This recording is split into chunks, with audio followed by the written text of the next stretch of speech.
उस दिन शाम को बिलासपुर गांव के 3 लोग गांव के बड़े पेड़ के नीचे बैठकर आपस में बातें कर रहे थे। यह तो रोज का नाटक शुरू हो गया। शाम होते ही बत्ती गुल हो जाती है रोज रोज। हाँ, बिल्कुल सही कहा। पर जो भी कहो, शाम को ये मूढ़ी पकोड़े खाते खाते गपशप तो अच्छी ही जमती है। हाँ, एकदम सही बात कही। लेकिन ये क्या, शैलेन चाचा तो आए नहीं अभी तक। शैलेन चाचा से शाम को कहानी सुने बिना कोई मजा ही नहीं आता। अरे क्या बोल रहा है? वो कोई कहानी नहीं, सब सच्ची घटनाएं हैं। अरे छोड़ो यार, मुझे तो नहीं लगता वो कोई सच्ची घटनाएं हैं। क्यों, पिछली बार की बात याद नहीं? वो जो शैलेन चाचा बता रहे थे, किसी डूमगर राम की जगह पर एक कुएं में एक पिशाच रहता था। वो भी गला हो सकता है कहीं? इस दुनिया में आंखों के सामने जो दिखता है उसके बाहर भी बहुत कुछ होता है। वो शायद तो विश्वास नहीं करता, इसीलिए ये सब कह रहा है। तीनों ऐसे बातें कर रहे थे, तब एक बुजुर्ग आदमी वहां आ पहुंचता है। क्या हाल है? कैसे हो सब? आज फिर शाम होते ही बत्ती गुल हो गई। अरे वो देखो, शैलेन चाचा आ गए। और इस लोड शेयरिंग के क्या बात करें। चलो छोड़ो, बैठिए बैठिए। आपकी ही बातें कर रहे थे हम तो सोच रहे थे आज शायद आप नहीं आओगे। आप नहीं आते तो हमारे गपशप जमते नहीं है।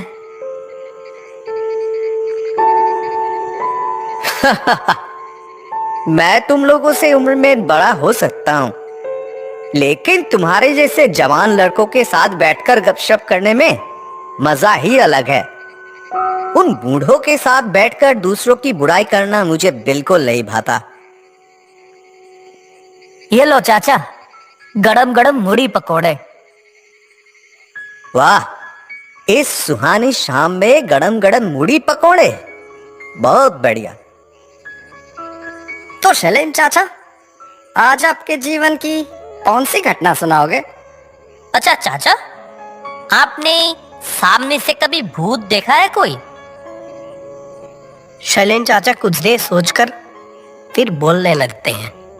तुम लोग शायद सोचते होगे कि मैं तुम्हें जो घटनाएं सुनाता हूँ वो सब मनगढ़ंत है, पर ऐसा बिल्कुल नहीं है। मैं डॉक्टर होने के नाते इस देश की अलग अलग जगहों पे रहा हूँ। वहां से कितनी तरह के अनुभव हुए हैं मुझे, और वही तुम लोगों को सुनाता हूँ। सच में चाचा, आप जो घटनाएं सुनाते हो वो सुनकर तो किसी को भी डर लग जाएगा।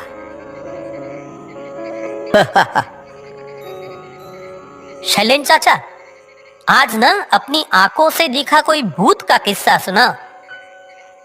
चलो, आज एक कुछ अलग तरह की घटना सुनाऊंगा। उम्मीद है यह घटना डर के साथ साथ तुम्हारे दिलों को भी छू जाएगी। तब मेरी उम्र बहुत कम थी, डॉक्टर के रूप में अभी अभी नौकरी शुरू ही की थी।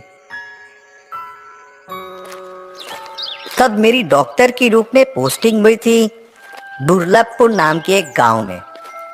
वो गांव शहर से बहुत दूर था, वहां तब तक बिजली भी सही से नहीं पहुंची थी।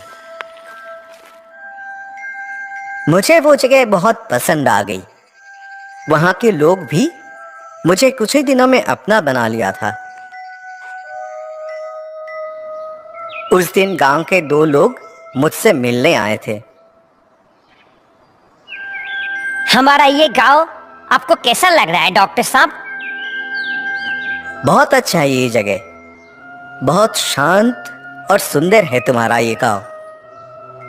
तो डॉक्टर साहब, आपको यहाँ रहने में कोई परेशानी तो नहीं हो रही? कोई दिक्कत हो या किसी चीज की जरूरत हो तो हमें जरूर बताइएगा। हाँ, नहीं नहीं, कोई परेशानी नहीं हो रही है। अकेला रहता हूं, इसीलिए कोई समस्या नहीं है। और श्याम भैया तो है ही, खाना बना सब बनाकर दे जाता है। बहुत अच्छा है, कोई दिक्कत नहीं। चलो, सुनकर बहुत खुशी हुई। पर डॉक्टर साहब, आपसे एक बात कहनी थी। उस आदमी की बात सुनकर मैं बहुत हैरान हुआ। हंसते मुस्कुराते दोनों लोग कुछ ही पलों में बहुत गंभीर हो गए। तुम क्या कुछ खास कहना चाहते हो? हाँ, वो तो कहना ही है। दरअसल आप तो गांव के बिल्कुल आखिरी सिरे पर रहते हैं, इसीलिए कह रहा हूं, ये जगह कुछ खास ठीक नहीं है। क्यों? ऐसी बात क्यों कह रहे हो? आप अंधेरा होने के बाद ज्यादा बाहर मत निकलेगा और अस्पताल से भी कोशिश कीजिएगा शाम होने से पहले ही लौट आने की। आपके क्वार्टर के पीछे जो रास्ता उस जंगल की तरफ जाती है ना, उस रास्ते की बहुत बदनामी है डॉक्टर साहब। बदनामी? बदनामी मतलब? चोट के तो का खतरा है डॉक्टर साहब। रात में उस रास्ते पर किसी को अकेला पा गए तो बिल्कुल नहीं छोड़ते, यहाँ तक कि मार भी डालते हैं। ये तो बहुत भयानक बात है। पुलिस कुछ नहीं कर रही? अरे पुलिस उन्हें ढूंढ पाएगी तब तो कुछ करेगी ना, इसीलिए आप खुद ही सावधान रहिएगा। अब समझ में आया क्यों श्याम भैया शाम होने से पहले ही सारा काम निपटा के चला जाता था। उस दिन उन लोगों की बातें सुनने के बाद से ही मैं बहुत सतर्क हो गया। बहुत जरूरी ना होने पर शाम के बाद घर से नहीं निकलता था और अस्पताल से काम निपटा कर शाम से पहले ही घर आ जाता था। उस दिन रात बहुत गहरी थी। आसमान काले बादलों से ढका हुआ था। दिन भर का काम खत्म करके जल्दी से खा पी कर सो गया था।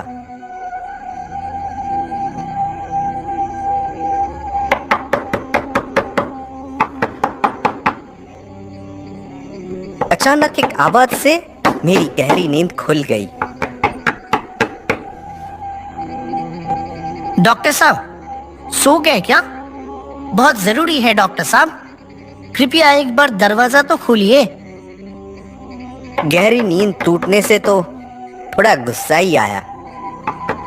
इतनी रात को मुझे कौन बुला रहा है? मैं जो डॉक्टर हूं, ये जैसे कुछ पलों के लिए भूल ही गया था। अपने काम का ध्यान आते ही सोचा इतनी रात को जरूर कोई मुसीबत में पड़कर मेरे पास आया होगा। ये सोचकर ही बिस्तर से उठकर दरवाजा खोला। दरवाजे पर एक अधेड़ उम्र की आदमी खड़ा था। गांव का ही कोई आदमी होगा शायद, ठीक से पहचान नहीं पाया। तुम कौन हो? इतनी रात को यहाँ क्या कर रहे हो? डॉक्टर साहब, क्या आप मेरे साथ अभी थोड़ा मेरे घर चल सकेंगे? इतनी रात को?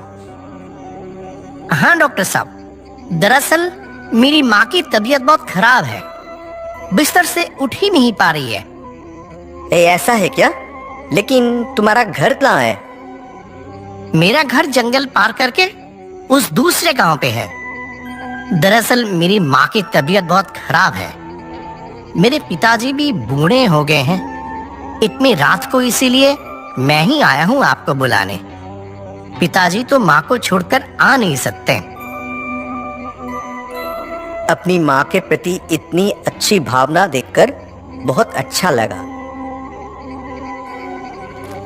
मैं भी और कुछ नहीं सोचा और अपना डॉक्टरी का सामान लेकर तुरंत उसके साथ निकल पड़ा। अच्छा, तुम्हारा घर क्या बहुत दूर है? बस पास के ही गांव में है डॉक्टर साहब, थोड़ा दूर है और ज्यादा वक्त नहीं लगेगा। बाहर निकलकर अंधेरे में थोड़ा चलते ही बारिश की मौसम होने के कारण काफी ठंडक लग रही थी। तुम्हारा नाम क्या है? मेरा नाम गणेश। वो आदमी रास्ता दिखाते हुए मेरे आगे आगे चल रहा था और मैं उसके पीछे पीछे। कुछ देर चलने के बाद हम उस जंगल में पहुंच गए। चारों तरफ बड़े बड़े पेड़ थे और बीच के पतले रास्ते से हम दोनों आगे बढ़ रहे थे। मुझे अंदर ही अंदर अजीब सी घबराहट महसूस होने लगी और साथ ही अचानक उन दोनों गांव वालों की कही हुई बातें याद आ गई। अच्छा गणेश, इस जंगल के रास्ते के अलावा और कोई रास्ता नहीं है तुम्हारे घर जाने का? हाँ डॉक्टर साहब, रास्ता तो है, पर इस रास्ते से जल्दी पहुंच जाएंगे।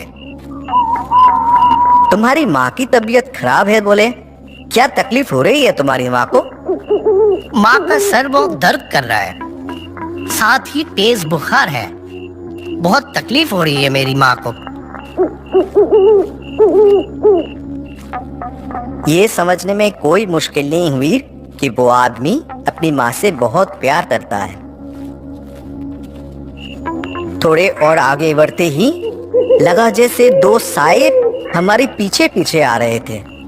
यहाँ तक कि उनके फुसफुसाने की आवाज भी सुनाई दी। थोड़ा जल्दी चलो, कोई हमारे पीछे आ रहा है लगता है। मेरी बात सुनकर वो आदमी भी अंधेरे की तरफ एक बार देखकर तेजी से चलने लगा।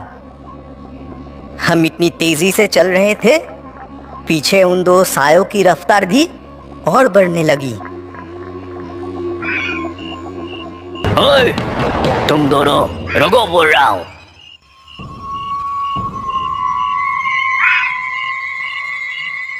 ओए, कुछ भी माल है जल्दी से दे दो, वरना अभी लाश बना दूंगा। मेरे पास कुछ नहीं है और जो मेरे साथ है उसके पास भी कुछ नहीं है। उसकी माँ की तबीयत खराब है, उसे ही देखने जा रहा हूँ। हमें जाने दो, मेरी माँ की तबीयत सच में बहुत खराब है। अरे मर जाए तेरी माँ, हमें क्या। क्या कहा? ओह, अरे बाप रे, अरे बचाओ रे।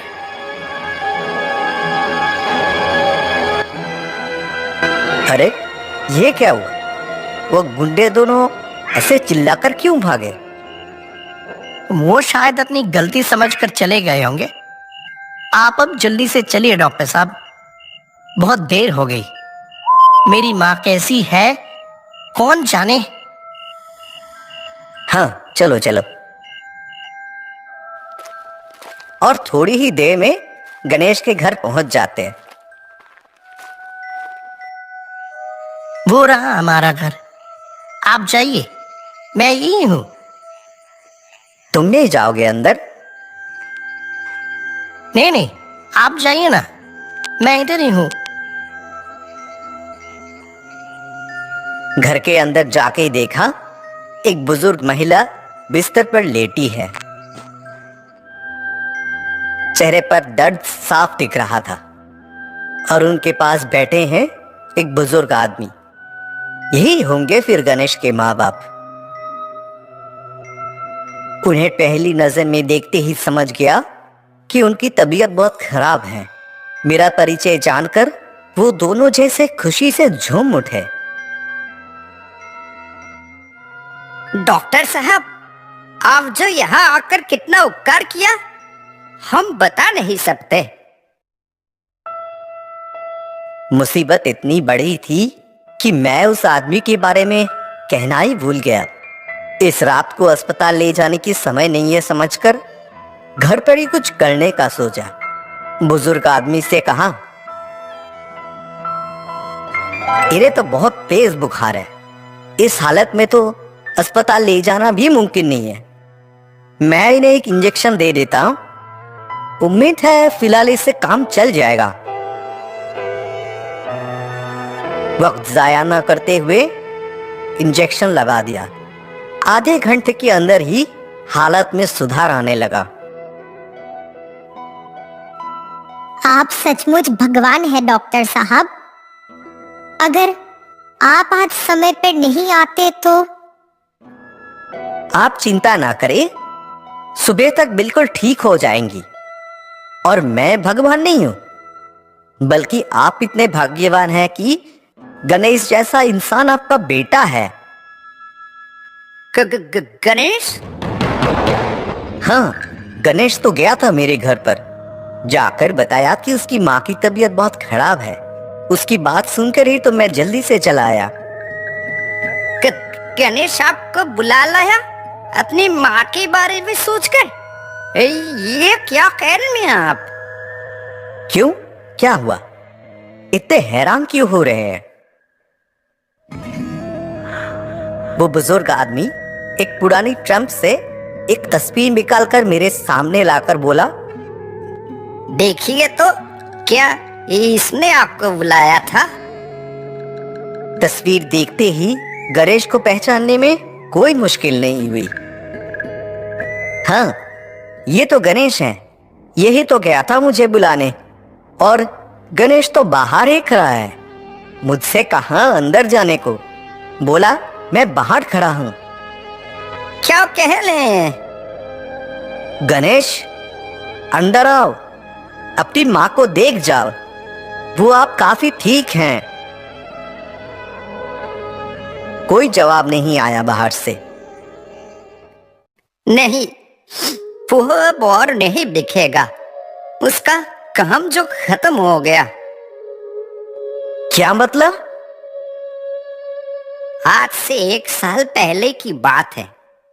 शहर से काम करके लौटते समय गाड़ी दुर्घटना में मारा गया हमारा बेटा। अपनी माँ का बहुत प्यारा था वो।